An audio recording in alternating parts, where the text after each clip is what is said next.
안녕하세요. 옹봉 목사입니다. 오늘은 어제 이어서 하루 만에 꿰뚫는 기독교 교회사라는 부분을 이렇게 나가도록 하겠습니다. 제 이제 5장 이렇게 나가고 있거든요. 곱하기해서 나누기 주 496년에서 1291년 사이에 있었던 이제 중세 시대에 대한 이야기입니다. 이제 먼저 시간에는 프랑크족 신성루마 제국 황제 샤를마니에 대해서 이렇게 보았는데, 네 번째 이제 분열되는 교회, 서방교회, 동방교회 분열되는 거예요. 이 부분 말씀을 드리도록 하겠습니다.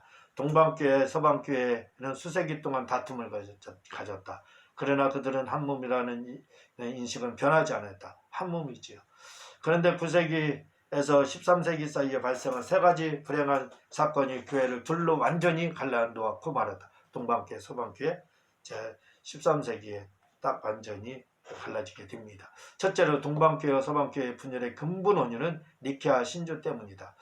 그런데 9세기에서 접어들어 서방교회는 니케아 신주에서 성령은 아버지로부터 나온다는 말을 수정해 성령은 아버지 아들로부터 나온다 말한다. 그러나 동방교회는 성령은 아버지로부터 나온다라고는 말을 주장하게 된다.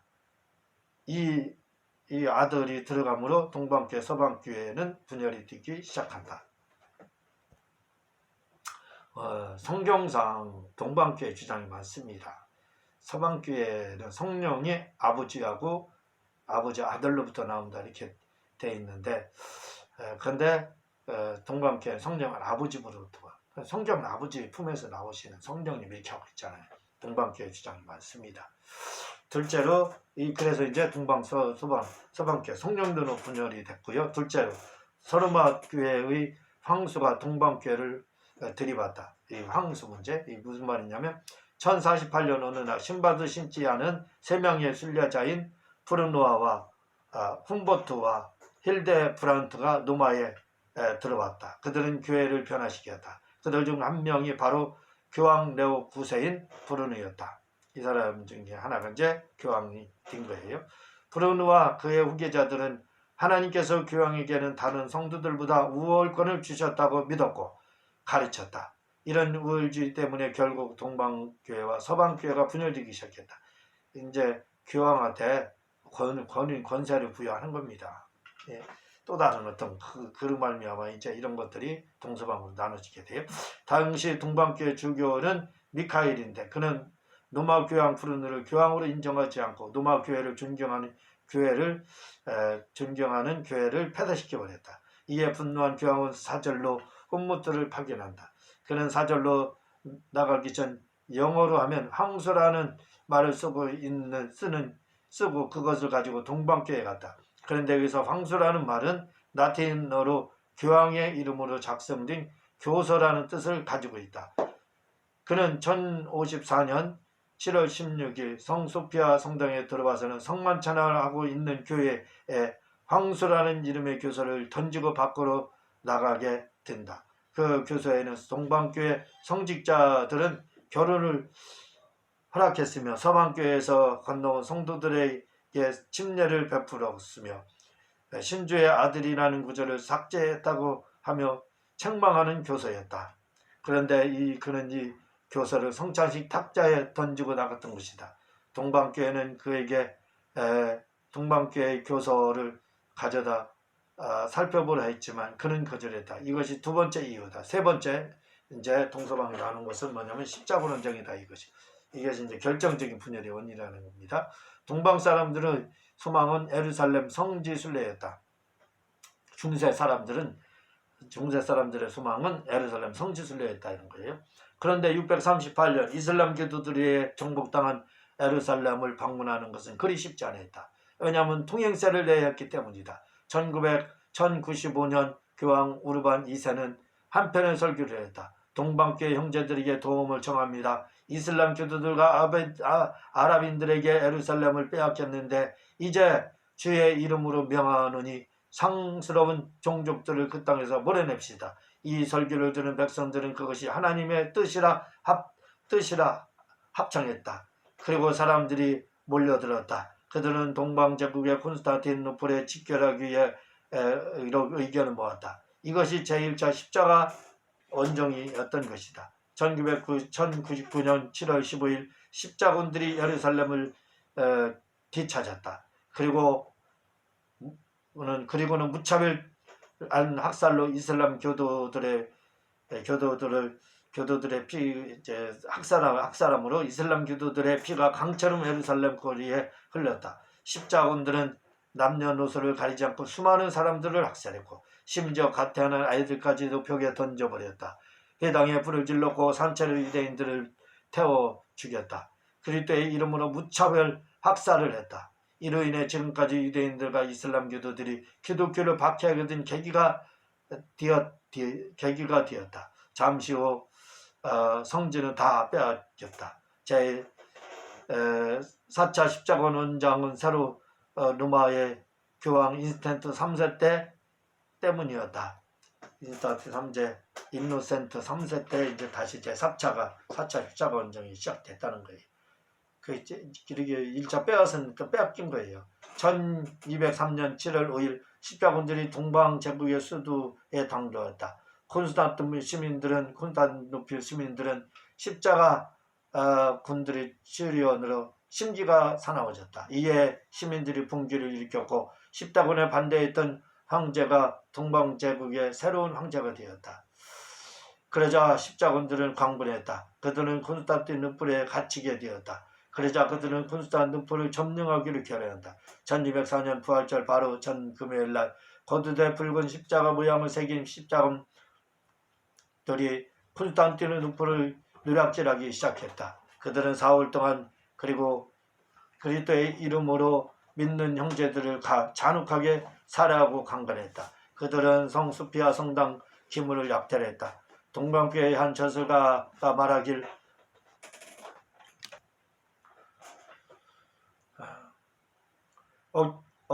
어깨에 그리스도 십자가를 걸고 있는 그들과 비교하면 이슬람도들이 더 자비로웠다라고 말했다.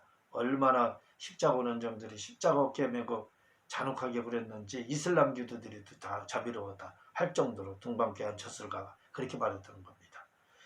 그들은 영토를 2개월간 통치했다. 이로 인해 동방교회와 서방교회는 영원한 적이 되고 만다.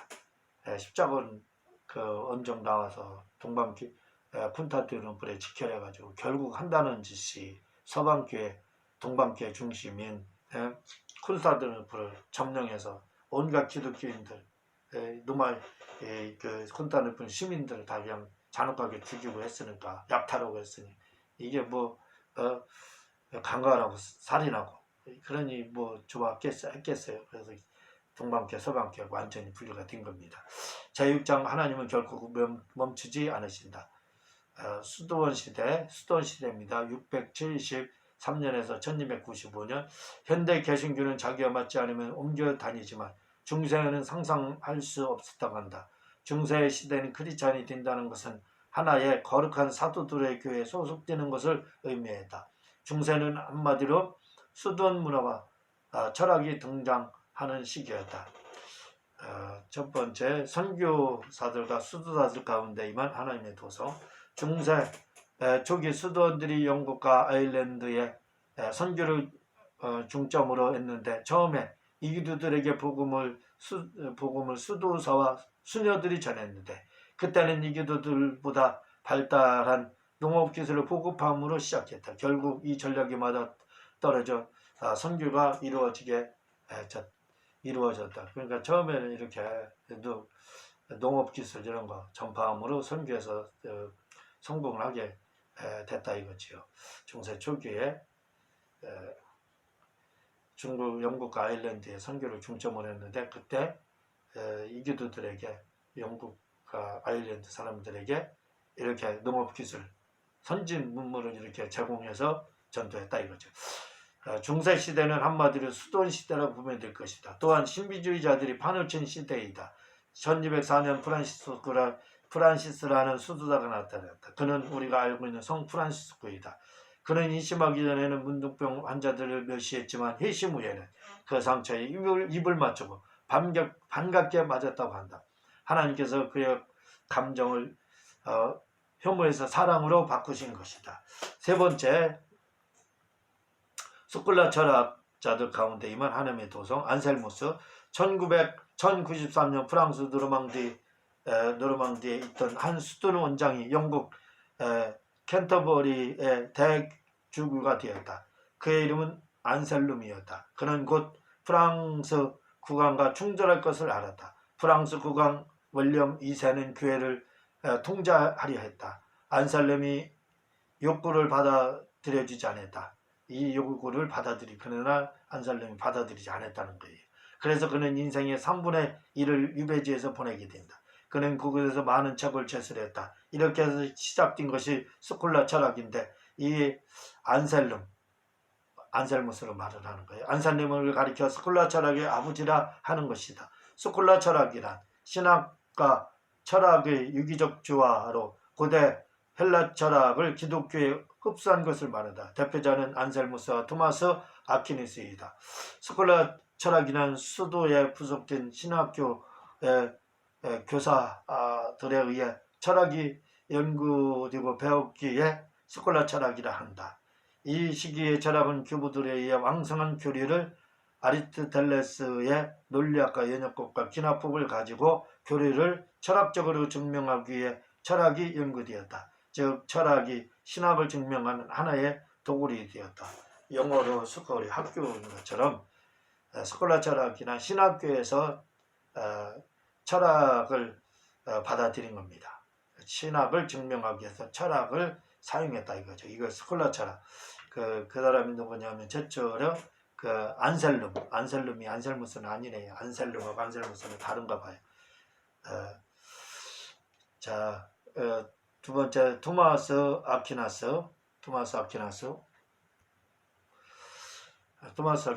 뚱부 멍청이 열간이 남에게 이런 말을 들으면 가슴 아플 것이다. 그러나 교회사에 거목 중 한 사람이 있는데 그가 바로 토마스 아퀴나스인데 그가 바로 이런 소리를 들었던 사람이다. 토마스는 조용하고 내성적이며 몸집이 뚱뚱한 아이였다. 그 뚱뚱한 아이가 20살이 되어 무미니크 수도에 들어가려 했다. 그는 가족들의 반대로 인해 결국 자기가 사는 도시를 빠져나와 파리 대학에 들어갔다. 11년이 지난 후 토마스 아퀴나스는 대학에서 학생들을 가르쳤다. 그의 가르침은 기독교 신학을 완전히 바꿔놓았다. 그는 하나님의 계시와 아리스토텔레스의 철학 사상을 통합했다. 그리고 1266년 신학 대전을 저술하기 시작해 7년 후 7,000쪽에 달하는 신학 대전을 나누게 된다. 그가 죽은 후 1567년 음악교회는 그를 존경받는 박사라는 칭호를 주게 된다. 자, 7장 모든 것이 산산이 부서지다. 르네상스 시대 1294년에서 1517년 이야기입니다. 또한 중세 14세기 전후에서 노마교회의 타락과 르네상스 운동이 일어나기 시작한다. 이때는 노마교회 타락과 르네상스 운동이 일어나는 시기가 되게 됩니다. 르네상스, 프랑스에서는 이 재탄생을 뜻하는 것이라고 합니다. 다시 태어나다, 재탄생하다. 비극의 14세기 1294년 추기경들이 프란시스 수도원의 수도사 첼레스티노 5세를 교황으로 선출했다. 그러나 그는 다른 교황들과 같지 않게 맨발로 노마에 입성했다. 그는 정치와는 관계없는 교황이었다. 그는 견딜 수 없어 5개월 만에 사표를 내고 다시 수도원으로 돌아왔다. 1344년 반에 발생한 흑사병으로 인해 4년 동안 유럽 인구의 3분의 1이 죽게 된다. 위클리프 그는 1384년에 심장발작으로 죽었지만 그는 로마 가톨릭이 주장하는 교회가 아닌 새로운 교회를 주장했다. 로마 가톨릭은 오직 참된 교회만 성경을 올바르게 이해할 수 있다고 가르쳤다. 그러나 위클리프는 교회가 교황이나 성직자나 성례전 위에 세워지는 것이 아니라 예수 그리스도를 믿는 믿음 위에 세워진다고 주장했다. 교회는 교회나 교황 이런 거 위에 세워지는 게 아니라 예수 그리스도에 세워진다 이 주장했다. 그는 또한 라틴어로 되어 있는 성경을 다른 성도들이 쉽게 볼 수 있는 영어로 해석을 했다. 이 위클리프의 가르침은 유럽 대륙을 흔들었다. 그러나 보헤미아의 주교 위클리프 주교는 애플 위클리프의 책을 보지 못하게 했지만 위클리프의 책은 후스에게 영향을 미쳤다. 결국 후스는 추기경들에 의해 위클리프를 변증하다 1415년 7월 6일 화형에 처해 죽고 위클리프의 무덤도 파헤쳐져서 화형에 처하게 됩니다. 뒤를 돌아본 사람들, 르네상스 운동과 동방제국의 멸망. 르네상스에 대해서 1313년 콘스탄틴 황제에 의해 수도가 콘스탄티노플로 옮겨진 이후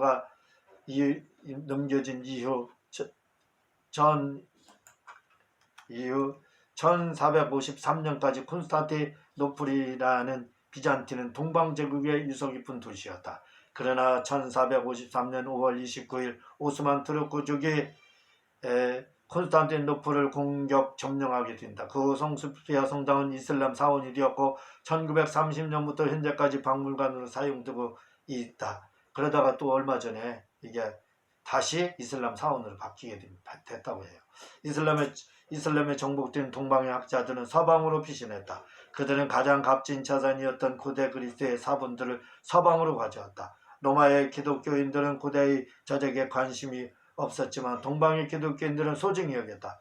동방에서 건너온 고대의 문서들은 서방에서 고대 그리스도의 수사학과 예술과 제작에 대한 관심을 가졌고 또한 회복운동이 일어났는데 이것이 바로 르네상스 운동이다. 다시 말해 고대 그리스도의 회복운동이 르네상스 운동인 것이다. 그래서 르네상스라는 말이 재산과 부활의 뜻을 가진 것이다. 즉 고대 그리스도의 예술과 저작과 회복운동이 르네상스 운동인 것이다. 우리 기독교도 초대교회 회복운동인 르네상스 운동이 일어나야 한다. 르네상스 시대의 작품들은 고대 그리스도 예술처럼 인간적인 관점에서 인생을 묘사했다.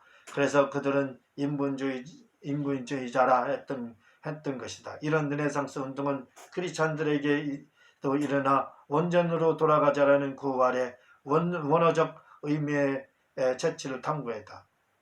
기도 이때 당시에 이제 이러한 학문의 르네상스만 일어난 것이 아니라 성경의 르네상스 운동이 일어나 원문 헬라어로 보자 이런 운동이 일어났다는 겁니다. 교회의 르네상스 운동은 성경 원어로 돌아가자라는 운동으로 사실은 문자적으로 믿지 않은 운동이 르네상스 운동인 것이다. 교황들은 이 르네상스 운동을 적극 지원했으나 정작 성경에 대해서는 여전히 관심이 없고 오히려 로마의 주교들은 더 부패해서 면죄부를 판매했고 종교 재판으로 무수한 사람들을 죽이게 된다. 이 원전으로 돌아가자 이 르네상스 운동으로 결국 에라스무스가 헬라어로 성경을 번역하고 그 헬라어 성경을 루터가 보고 결국 종교개혁이 일어난 겁니다. 결국 르네상스 운동 이 운동으로 인해서 종교개혁도 일어나게 됐다 이거죠. 종교개혁자 16세기에 선출된 교황은 성직자라는 말을 붙이지 않고 이교도의 황제였던 줄리우스 시저 2세라는 직함을 붙였다. 16세기에 선출된 교황은 얼마나 진짜 잔혹했던지 줄리우스 시저 2세라고 불렸다는 거예요. 그런 미켈란젤로를 지원해 그를 스타로 만들었지만 당시 미켈란젤로는 사람들의 이목을 받지 못했다. 교황 시저는 1507년 마치 성직자가 아닌 황제처럼 군대를 지휘하며 이탈리아로 입성한다. 1500년도에 1507년 이때 젊은 인본주의자인 데시데라우스 에라스무스는 이 사람이 누구인가? 누구 유순인가? 줄리우스 시저의 후계인가? 그리스도의 후계인가? 라고 물었다. 16세기 설정된 교황은 이교도 황제같이 줄리우스 2세와 같았다 이 말입니다. 그래서 에라스무스가 그를 보고 이게 시저의 후손이냐 그리스도의 후손이냐 후계자냐 이렇게까지 물을 정도로 했다는 거예요. 이 에라스무스가 바로 알미니안주의의 시초가 된다. 우리는 그를 인본주의라고 하지만 그는 사실 로마교회에 대항한 종교개혁자이다. 그의 아버지도 성직자였고 그도 역시 성직자였으며 그는 그리스도에 능통했다. 결국 1516년에 그리스어 성경 신약 성경을 출판하기까지 해 기독교인들에게 원어로 성경을 볼 수 있게 만들었다. 이거 보고 아까 말씀드렸죠. 루터가 종교개혁을 일으킵니다. 결국 1516년에 그리스도 성경 출판 기독교인들 이 줄리우스의 시저 2세인 교황은 죽고 새로운 대우 10세가 새로운 교황이 되었다. 그러나 위클리프와 후스의 종교개혁에 대한 화약을 채웠고 위클리프와 후스가 종교개혁에 대한 화약을 채웠고 에라스무스에 의해 종교개혁의 도화선이 되게 된다는 겁니다. 그리고 드디어 1517년 10월 30일 루터에 의해 종교개혁이 일어나게 되었다는 거예요. 그러니까 위클리프, 후스 이 사람들이 종교개혁의 화약을 채워했잖아요. 채워서 그리고 선을 불을 붙였잖아요. 옛날에 총은 불을 붙여서 터뜨렸잖아요. 화약을. 그 에라스무스가 도화선이 됐고 드디어 그 화약이 루터에 의해서 종교개혁으로 터졌다 그 말입니다. 제8장 더러운 포도밭에 난폭한 돼지. 루터에게 교황이 한 말인 종교개혁 시대 1500년에서 1609년 루터에게 교황이 더러운 난폭한 돼지 이렇게 말했다는 거예요. 종교개혁의 시대야. 마틴 루터가 시골길을 걸었다. 요거 유대 전 이야기지요.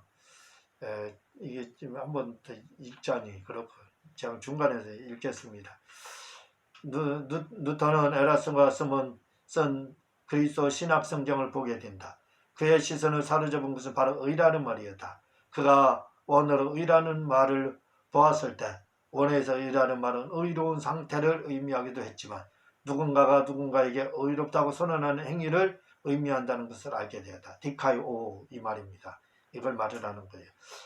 이걸 그리스도 성경 에라스무스가 쓴 거. 이거 보고 루터가 종교개혁 일으켰다는 거예요. 그거에 루터가 이제 완전히 반하게 되는 겁니다. 변하게 된 거예요. 다시 말해 하나님은 의로우신 분일 뿐 아니라 죄인들에게 의를 주실 수 있는 분이시다. 이 의는 예수 그리스도를 믿는 모든 신자들에게 주시는 하나님의 선물이라는 것을 깨달은 것이다. 그는 이것을 알고 로마서 1장 17절 말씀에 주목했다. 왜냐하면 그가 그토록 잡고 헤맸던 말씀이었기 때문이다. 1517년 10월 31일 말했던 루터는 99개의 조항을 적은 반박문을 비텐베르크의 대학 예배당 정문에 못 박아 게시했다. 몇몇 학자들이 웅성거리기는 했지만 아무도 웃는 사람이 없었다. 교황 레오 10세는 마르틴 루터는 술 취한 독일인이다. 술에서 깨면 자신의 입장을 처리할 것이다 라고 간단히 넘어갔다. 그러나 3년 후 교황 레오 10세는 루터가 영원히 술에서 깨어나지 않을 것을 알고 95개 조항에 대항하는 교서를 내린다. 루터는 그 교서를 불에 태워버린다. 그리고 2달 후 신성로마 제국의 황제로부터 편지를 받고 죽음을 무릅쓰고 황제의 초대에 응하지만 결국 살아나게 된다. 자, 이제 어떻게 두 번째 그리스도께서 우리 가운데 계시는지 성만찬에 대해서 성만찬. 루터가 95개 조항을 내건 후 스위스의 취리히의 시민들은 교회의 가르침에 도전하기 시작한다. 그들의 인도자는 가톨릭 성직자인 울리프 쯔빙글리였다. 그는 사순절 동안 술과 육식을 금하고 부정한 일을 멀리하고 몸을 깨끗이 하라는 가르침을 버리고 사순절 날 소시지를 먹어도 좋다고 허락한다. 이제 교회 갱신을 위한 개혁자가 2명이 생긴 것이다. 사람들은 루터와 쯔빙글리가 공조하여 종교개혁을 성공하기를 바랬다. 그래서 결국 독일 마르부르크에서 만났다. 그런데 그들에게는 한 가지 해결되지 않은 쟁점이 있었는데 그것이 바로 성찬식에 대한 견해였다. 루터는 성만찬에 대하여 빵과 포도주의 본질은 결코 변하지 않는다. 이는 화채술을 부인하는 것이죠. 단지 그리스도의 몸이 빵과 포도주라는 가시적인 요소 안에 임재하고 이 몸의 임재가 하나님과 화해하는 모든 신자들에게 은혜를 가져다 준다며 공제서를 주장했다. 그러나 쯔빙글리는 이것이 내 몸이라는 예수님의 말씀은 단지 이것이 내 몸을 상징한다는 의미일 뿐이라고 주장한다. 결국 상징론을 주장하게 된다. 결국 이 일로 그들의 이 협상은 결렬을 맞이하게 된다. 결국 그 성만찬 때문에 이제 그걸 조정하려고 하는데 합의를 보지 못했다 이거죠. 세 번째 칼빈 1534년 또 다른 변화사가 들판을 걷고 있었다. 그의 삶은 평탄치 않았지만 파리 대학을 떠나 스위스로 도피하던 르네상스의 인문주의자인 존 칼빈이었다. 몇 개월 전 칼빈은 한 친구의 연설문 작성을 도와준다. 그는 루터와 에라스무스의 말을 빌려 연설문을 작성해준다. 일로 인해 그는 프랑스 정부의 분노를 사게 된다. 그는 정부를 피해 고향인 프랑스 노용으로 피신하게 된다. 그러다가 스위스로 가서 크리스천이 되었고 프로테스탄트가 되었다. 프로테스탄트 개혁교회인데 저항한다 이런 뜻을 가지고 있죠. 그는 스위스에서 프로테스탄트 신학을 체계적으로 막는 기독교 강요를 조설함으로 종교개혁에 박차를 가하게 됩니다. 스위스에 이제 와서 종교개혁을 일으키게 되는 거죠. 제사례파, 오늘날의 개혁주의가 이들을 죽임, 제사례파요. 그 이제 칼빈이죠. 칼빈이 스위스 제네바에서 활동하는 동안 쯔빙글리는 스위스 취리히에서 활동을 했는데 쯔빙글리의 제자 중 펠릭스 만츠라는 사람이 그의 친구들, 쯔빙글리의 제자들입니다. 그의 친구들과 함께 재침례파 운동을 벌인 것이다. 그들은 말하기를 어떤 정부도 신학적 진리를 강요할 수 없다고 주장하며 재침례 운동을 일으켰다. 다시 말해 재침례 운동이란 성경이 유아 침례가 없으므로 유아 침례를 받은 사람이라 할지라도 믿음의 구백을 다시 해서 침례를 받아야 한다고 주장했다. 근데 이건 잘못된 주장이에요. 유아 침례 있었습니다. 그들은 삼위일체 하나님의 이름으로 침례를 받아야 하고 이건 맞아요. 우리가 성부, 성자, 성령으로 침례받으면 안 되고 성부, 성자, 성령의 이름 예수님으로 이름으로 받아야 되는 거예요. 그걸 지금 이들이 재침례파에서 주장했다는 겁니다. 또한 믿는 자의 침례를 주장했다. 믿기만 하면 바로 침례해 주는 거. 그래서 그들은 재침례파라고 한 것이다. 제 개인적으로는 유아 침례에 대한 주장만 빼고는 이들의 주장은 다 맞는 것이다. 그날 밤 칠하의 시의에서는 재침례파를 체포하라고 명령했다. 벨릭스는 종신을 선고받고 후에 사형에 처하게 된다. 1526년 10월달입니다. 벨릭스는 프로테스탄트 교도들에 의해 최초로 순교를 당하게 된다. 개혁교회자들, 기독교, 개신교에 의해서 최초로 순교당하는 게 순교를 비판한 게 재침례파입니다. 카톨릭에 의해서가 아니라 이거죠.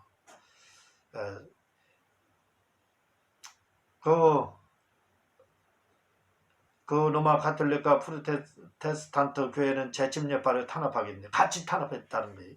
칼빈도 지금 두세 사람을 화형에 처하는 것이 나중에 수천 명을 지옥불에 떨어뜨리는 것보다 나을 것이다 하며 재침례파를 박멸하도록 통치자들에게 촉구했다. 이게 될 일입니까? 재침례파 주장이 맞는데 이들 다 순교당하잖아요. 오직 에라스무스만 그들을 용해. 에라스무스가 인본주의자라는 전혀 성경주의자입니다. 이 사람은 맞는 거예요. 1600년경에 죽은 재침례파 사상자는 1만 명에 이른다고 한다. 이때 기독교와 그리고 천주교에 의해서 핍박받아 죽은 재침례파 성도들이 1만 명 되었다는 것. 이들의 영향을 받은 사람들이 영국의 존 버년, 찰스 스펄전과 미국의 마르틴 루터 킹, 빌리 그레입니다.